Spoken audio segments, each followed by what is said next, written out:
जी साईं अज गजल दे दो चार शेर गोश गुजार करे सां कि निखड़न दा ऐलान च कीते ओए केड़ा मेरा जान च कीते मैथों हासे खुशियां खो के दुखां दा सामान च कीते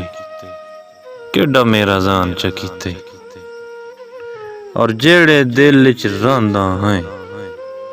कमले हुआ दिल वीरान च कीते केड़ा मेरा जान च कीते और तेरे तो मैं हार नू कीता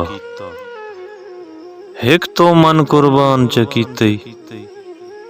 केड़ा मेरा जान च कीते और झूठे खुलक दिलासे दे के पागल लेके इंसान च कीते केड़ा मेरा जान च कीते और जैनू दुश्मन सिकदा ही जाजी पूरा ओ अरमान च कीते केड़ा मेरा जान च कीते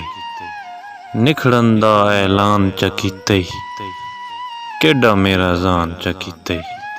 वसलाम पाकिस्तान जिंदाबाद।